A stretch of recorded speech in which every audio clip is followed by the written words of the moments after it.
ذرا سوچیں، اگر پوری دنیا آپ کے خلاف ہو جائے، آپ کے اپنے بھی، بیگانے بھی، بادشاہ بھی، اور آپ کو صرف اس لیے جلا دیا جائے کہ آپ سچ کہہ رہے ہیں کہ ایک ہی اللہ ہے، کوئی اور معبود نہیں۔ یہ کہانی ہے اس نبی کی جسے نمرود نے دہکتے ہوئے شعلوں میں ڈال دیا، لیکن اللہ نے آگ کو حکم دیا، اے آگ ابراہیم پر ٹھنڈی اور سلامتی والی ہو جا۔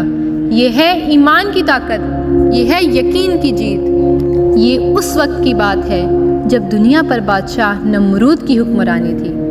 اس کی قوم اللہ تعالیٰ کو چھوڑ کر پتھروں کے بتوں کی پوجا کرتی تھی، لیکن ایک نوجوان حضرت ابراہیم علیہ السلام کھڑے ہوئے اور پکارا، میری قوم، یہ پتھر تمہیں کچھ نہیں دے سکتے، نہ نقصان نہ نفع، معبود تو صرف ایک ہے جو آسمانوں اور زمین کا خالق ہے۔ قوم کو یہ بات ناگوار گزری، وہ بگڑ گئے، چیخنے لگے، بولے، حضرت ابراہیم علیہ السلام نے ہمارے معبودوں کی توہین کی ہے، اسے سزا ضرور ملنی چاہیے۔ پھر فیصلہ ہوا کہ حضرت ابراہیم علیہ السلام کو آگ میں جلایا جائے۔ کئی دنوں تک لکڑیاں جمع کی گئیں، اتنی بڑی آگ جلائی گئی کہ پرندے بھی اگر اوپر سے گزرتے تو جل کر زمین پر گر جاتے۔ شعلے آسمان کو چھو رہے تھے، زمین کانپ رہی تھی۔ پھر حکم ہوا، ابراہیم کو باندھ دو اور آگ کے دہکتے ہوئے شعلوں میں پھینک دو۔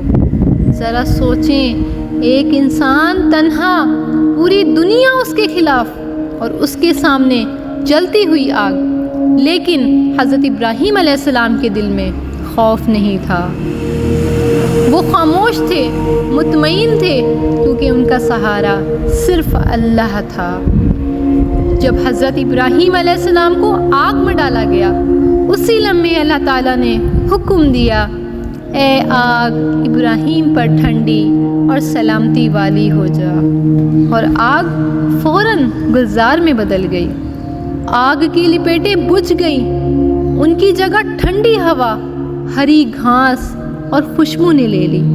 حضرت ابراہیم علیہ السلام زندہ سلامت کھڑے تھے، اللہ کی قدرت کا جیتا جاگتا نشان۔ قوم حیران رہ گئی، وہ سوچ بھی نہیں سکتے تھے کہ جلتی آگ انسان کو نقصان نہ پہنچائے، لیکن یہ اللہ کی طاقت تھی، یہ ایمان کی جیت تھی۔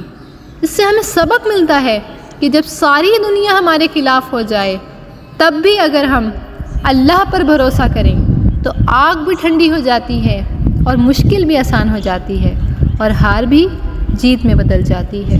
آگ کے واقعے کے بعد بھی نمرود کا غرور ختم نہ ہوا، وہ اپنی طاقت اور بادشاہت پر گھمنڈ کرتا تھا۔ پھر ایک دن حضرت ابراہیم علیہ السلام اس کے دربار میں پہنچے۔ حضرت ابراہیم علیہ السلام نے کہا، میرا رب وہ ہے جو زندہ کرتا ہے اور موت دیتا ہے۔ نمرود ہنس پڑا، غرور سے بولا، زندگی اور موت یہ تو میں بھی دیتا ہوں۔ اس نے 2 قیدی بلائے اور بڑے تکبر کے ساتھ اس نے کہا کہ ایک کو قتل کا حکم دیا اور دوسرے کو آزاد کر دیا۔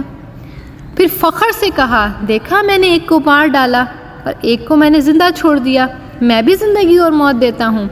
حضرت ابراہیم علیہ السلام مسکرائے اور فرمایا، میرا رب تو سورج کو مشرق سے نکالتا ہے، اگر تو خدا ہے تو ذرا اسے مغرب سے تو نکال کر دکھا۔ یہ سنتے ہی نمرود لاجواب ہو گیا، اس کے ہوش اڑ گئے، اس کے پاس اب کوئی جواب نہ تھا۔ وہ خاموش کھڑا رہا، اس کے تکبر مٹی میں مل گیا۔ لیکن حضرت ابراہیم علیہ السلام کا ایمان اور بھی روشن ہو گیا۔ وہ جانتے تھے کہ سچائی کبھی جھک نہیں سکتی، توحید ہمیشہ غالب رہتی ہے۔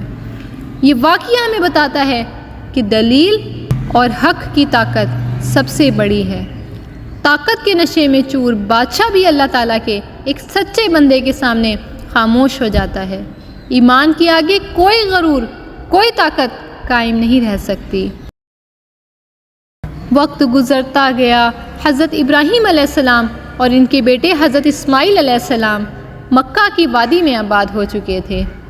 یہ وادی سنسان تھی، نہ کھیتی، نہ باغات نہ مکانات، لیکن اللہ تعالیٰ نے یہی جگہ اپنے گھر کے لیے منتخب کر لی تھی۔ اللہ تعالیٰ نے حکم دیا، ابراہیم میرے گھر کی بنیاد رکھو۔ پھر باپ اور بیٹا مل کر خانہ کعبہ تعمیر کرنے لگے۔ حضرت ابراہیم علیہ السلام پتھر اٹھاتے، حضرت اسماعیل علیہ السلام انہیں اپنی جگہ پر رکھتے۔ جب دیواریں بلند ہو گئیں تو حضرت ابراہیم علیہ السلام ایک خاص پتھر پر کھڑے ہو گئے۔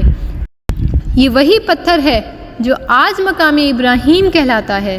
اسی پر کھڑے ہو کر انہوں نے دیواریں اونچی کیں۔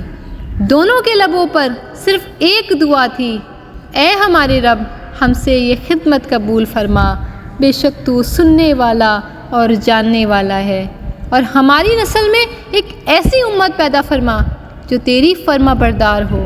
یوں خانہ کعبہ تعمیر ہوا۔ سبحان اللہ، وہ گھر جس کی طرف دنیا بھر کے مسلمان آج بھی رخ کرتے ہیں، وہ گھر جو قیامت تک اللہ تعالیٰ کی توحید کی علامت رہے گا۔ یہ واقعہ ہمیں بتاتا ہے کہ عبادت کی سب سے بڑی علامت اللہ کا گھر ہے۔ حضرت ابراہیم علیہ السلام اور حضرت اسماعیل علیہ السلام نے اطاعت، صبر اور اخلاص سے وہ بنیاد رکھی جس پر پوری امت مسلمہ کی عبادت قائم ہے۔ سبحان اللہ۔ یہ تھا ہماری پروفٹ سیریز کا ایک اور حصہ۔ اگر آپ کو یہ واقعہ پسند آیا تو لائک کیجئے، شیئر کیجئے، اور سب سے ضروری ہمارے چینل کو سبسکرائب کرنا مت بھولیے تاکہ آپ کو پروفٹ سیریز کے تمام واقعات بر وقت ملتے رہیں۔ اٹس می ملائکہ عزیر۔ ملتے ہیں اپنی نیکسٹ ویڈیو میں انشاءاللہ۔ اللہ حافظ۔